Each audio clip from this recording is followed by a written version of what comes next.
Fala galera, seguimos aqui no Ironman Brasil 2025 and I'm here with the one and only Daniela Ryf. Hi Daniela, how are you doing? Hi, thank you. Very well. And how was the trip? Easy. Got welcomed by lots of fans already and took lots of selfies with them. So now it's been really nice arriving here in Brazil. First time for me. First time? Yeah. Why you end up not coming like ever competing here, like schedule or? It's a good question. I mean, I think the main reason was the travel. You know, with having a race in Kona in October, I always try to kind of stay as much as I could in Europe during the build-up for the season. And yeah, I'm glad I could finally make it. I always wanted to visit, and now, yeah, Felt approached me and said, hey, can you come and visit? You have really a lot of fans here, and I'm glad I did. I'm really having a good time so far. Were you expecting to be colder like this, or? No, I thought Brazil was hot. I brought my bikini, but maybe I don't need it. So yeah, I didn't realize it in the south that it's that much fresher. But I mean, I'm from Switzerland, so it's still warmer than at home. And did you? How do you see the sport now, the evolution of the sport, and how things are going? Now you retired, and maybe one of the best, not the best moment, but like with T100, the PTO, the Pro Series, everything. How do you see the sport now, the triathlon sport, since you've begun? Yeah, I mean, I haven't been gone that long. Like last year, Yeah. I still could kind of touch a little bit of that new scene, and I think it's really great for the sport. I think there were never that many opportunities for the athletes, and I think it's absolutely amazing. It's also challenging to pick these days because there's so many big races. You have to really be smart. If you do too much, you can really also kind of get lost through the season and overdo the races and the travel. But yeah, it's definitely great to see the sport growing, and that's what I always wanted for the sport. And I'm definitely also, I think with Taylor Neeb having a new generation coming up, for me it's like nice to watch them now. I feel like it's their turn now. And, I did my job, that's yeah, okay. I mean, I didn't have my best races against her, but that's the only thing that kind of what I missed, like, you know, to have that. And I think she also wanted to have that, you know, she was trying to convince me to not retire, but I think in the end I also had to listen to my mind and body, and I think it was time. Like, I had 20 amazing years in the sport, and I think you can always want more, but also it's also important to be grateful what you could do, and I think I can be very grateful. And I think also to retire on a good way, like not like suffering a lot or not finish races. I think it was a good time to retire. Yes, I think I felt it. I think the first time I felt it after the world record in Roth, I felt like, wow, now I feel accomplished. I achieved everything I ever wanted. That world record was still a dream to do, and taking it from Chrissy and she being there in the finish line was really a very special moment. So yeah, I definitely feel very grateful for all the things I could experience through triathlon, and definitely could reach all my goals I ever wanted. Because your story in the sport, and Chrissy Wellington were always together. Like Chrissy was a Breton athlete, and then you came, and you guys never like competing against each other at the same time. People always compare you to Chrissy. So yeah, I mean, she is or was an amazing athlete, and I think it's these people that inspire you to be better than you are today. And I think she definitely also helped me to push the boundaries. And even though we never raced each other, she set that timeline in Roth, and that was definitely a milestone. I definitely felt like I could reach, and it just took a bit longer than I thought. So yeah, that was a big milestone. it was just talking to you. It was like 18, right? 8:08. Yeah. No, your time 8:08, but Chrissy was 18, 22. Yeah, something like this. Something like this. And it took a while. It was from 2012, I think. Yes, I think so. Yeah, something like this. Yeah. Talking a lot. And why do you think the female records are taking a little bit more time to being break? Like. Well, I mean, I would say Chrissy was exceptional, Yeah, and so I think she almost, I think on that in that race, she almost did I think she did top 10 in the men's Yeah, with that yeah. race. So I think it's maybe also that it's, the women like with Natasha and then Chrissy, they were exceptional, and maybe we almost had to catch up. And I think I would always say 45 minutes is that's a very good comparison to the men. That was always my goal through Jan Frodeno. So when I was racing and he was racing, that was always my target. Even if I would win, I wanted to be under 45 minutes within the best men.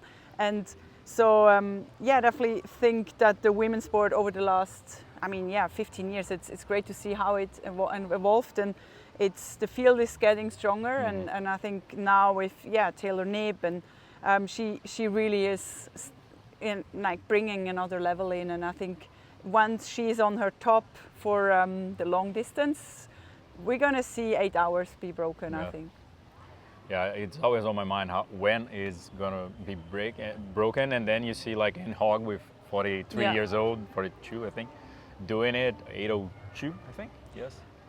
She was exceptionally fast. Yeah, it was really and impressive. you're okay, you're expecting it from Taylor or from a young girl, and Yeah. then you come an experienced athlete as Zen, and you're the German person. I think Anne. in English you can say Anne, but in German it's Anne. Yeah. Anne. And from this generation now, when you see the scenario, who do you think is going to be the one? You told about Taylor Knibb, but do you see any other girls coming strong?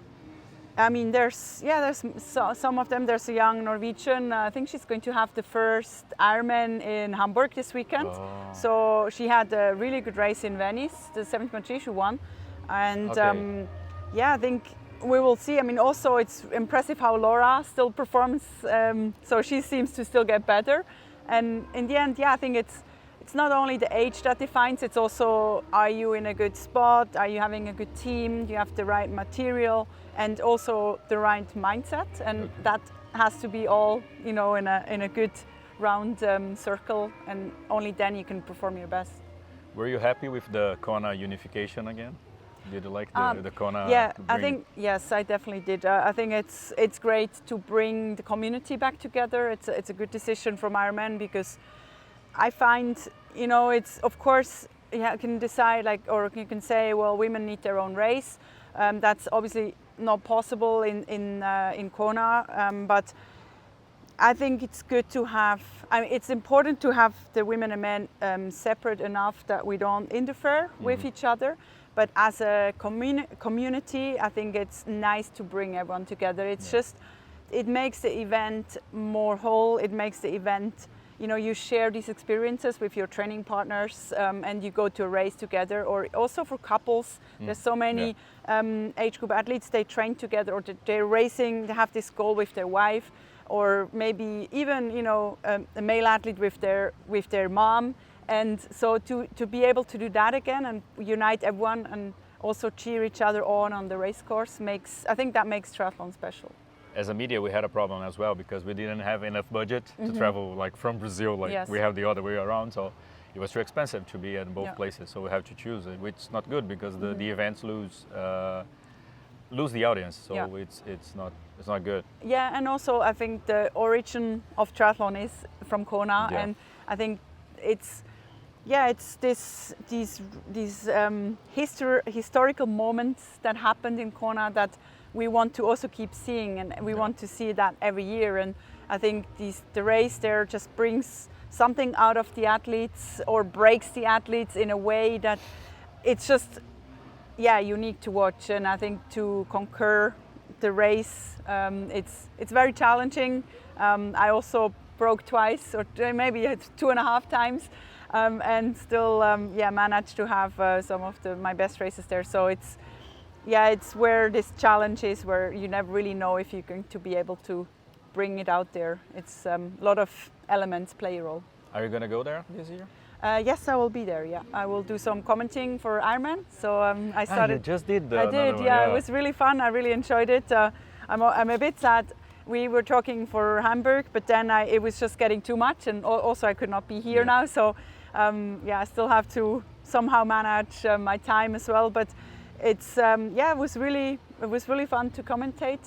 Definitely had to study a bit before the race, and I think you can, I can still improve on it, but it's a different side and also a different challenge. Yeah, it's good. You know how we suffer, like to be on the other side, like working. It was hard. Yeah. I mean, you're there for. I mean, the whole thing with briefing and everything was maybe 7 hours, and you kind of. I was like, oh, what should I have for lunch that I don't bonk, And I had 2 Red Bulls on the side. Had one of it. I drank during the breaks, and so you just also have to make sure you manage your energy a little bit less.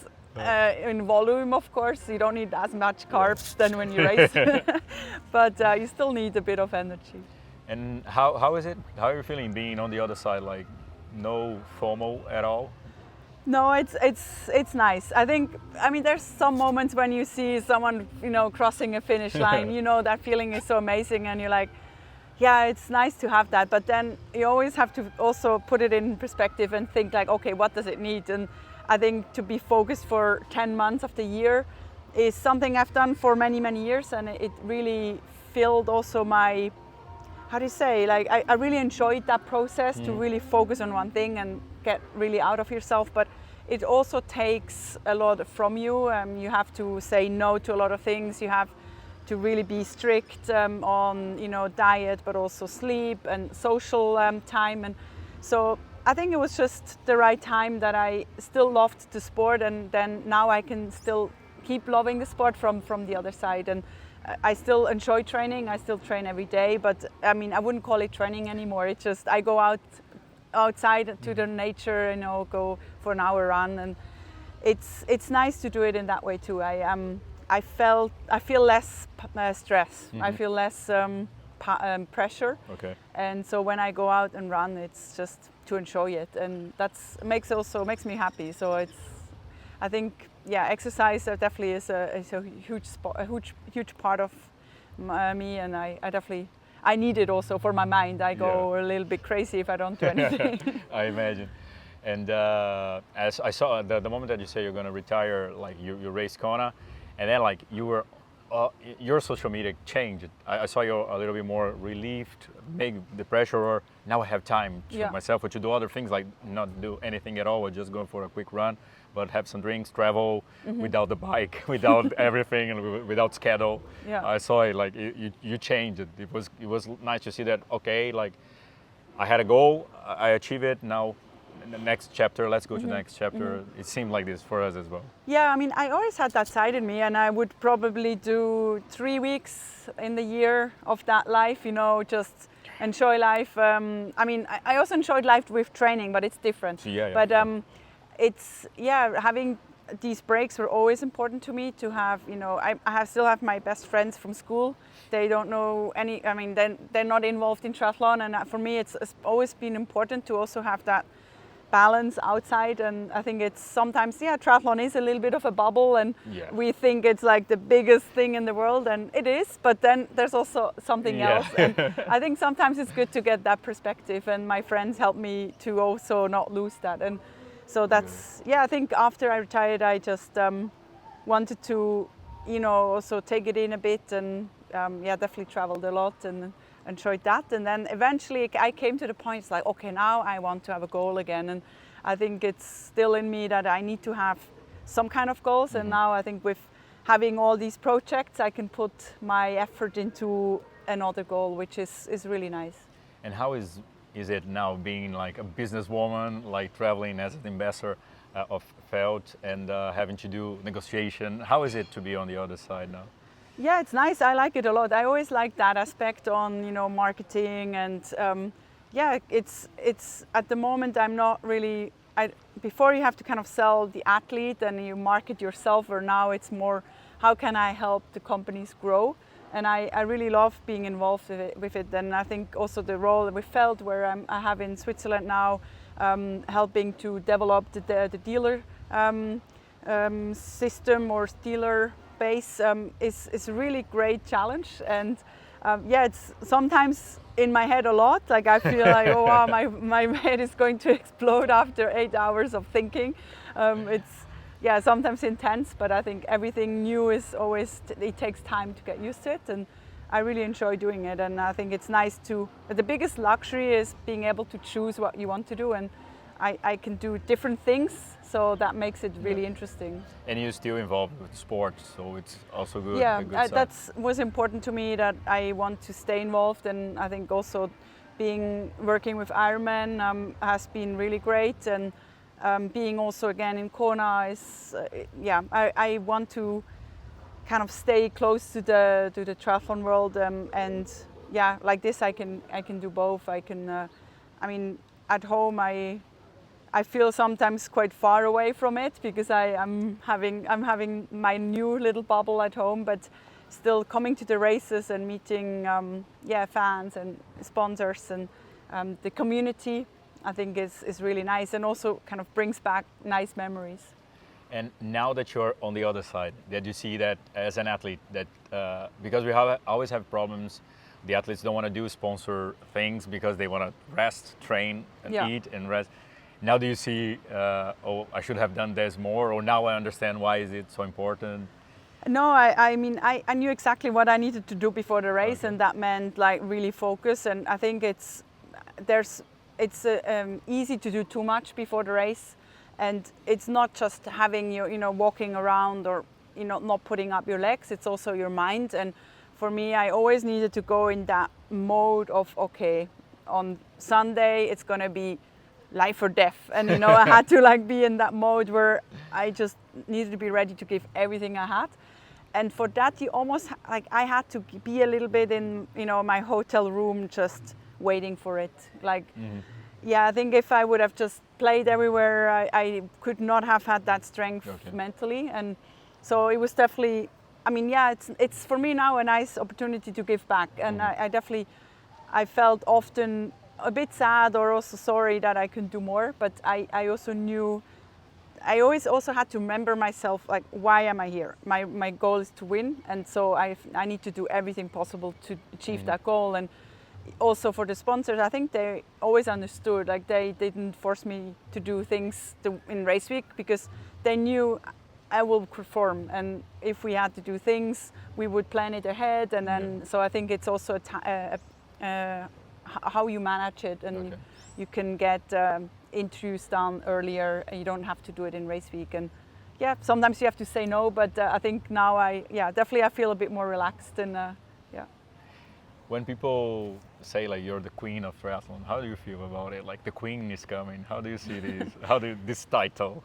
I mean, it's charming. Yeah, of course, it's nice. There will be another queen, so I think it's also you have to put it in relation. I think it's very charming. It makes me happy to hear it. But I think the triathlon is also big enough to have more than one queen. And I think we did have there's these phases where Natasha and Chrissy, and then Rini. Maybe then it was me, and then I think we will be probably.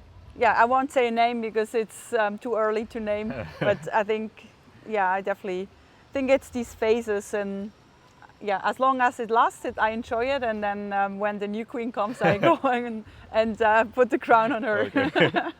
One of the things that we were talking during lunch is about the post that you did, like your race, the pre-race week, and what do you eat, and mainly the wine.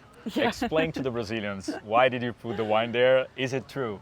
Is it fake news? It's not fake, it's true. It's I'm not a fan of rituals, because rituals can put you in a position where you feel like you have to do something, and then think if you don't do it, it won't work. But the wine was my only ritual, and pretty much in every country you can get a glass of red wine. And so always 2 nights before the race. I think it's important to say also it was not a big glass, it was a small glass. And it was just that moment of appreciation with my race support team. Just take a moment, step back, and just say, okay, I'm glad to be here. Appreciate the way the journey you've done, and also take a little bit the nerves down, because in the end I always had to calm myself a little bit down, and maybe the wine helped me a bit for that. But it's about the volume, so I'm not suggesting a big glass or even a bottle. So this is the secret. This is her secret. Daniela, now we have to go to the felt. It's done. we're going. I want to thank you. It's a dream come true. I want to thank Bruna as well. Bruna is over there from Feld. Yeah, thanks for bringing me. We've been talking about it. The first time she said, "No, Daniela is coming." I said, "No, he's not. She's not coming. She's not coming." Now I don't believe it until you were here, like landed. Yeah. Okay, she's coming. Like she's really here. So it's a pleasure to have you as a dream come true. Talking to you, and I hope you have like the same success that you had on your career as a pro athlete. Now as an investor and commentator and everything you do in your life. Thank you very much. I appreciate it, and thanks for the warm welcome. Thank you, and I hope we have a little bit more sun for you. You deserve it. I had plenty of sun so far, so I'm not complaining. Ok.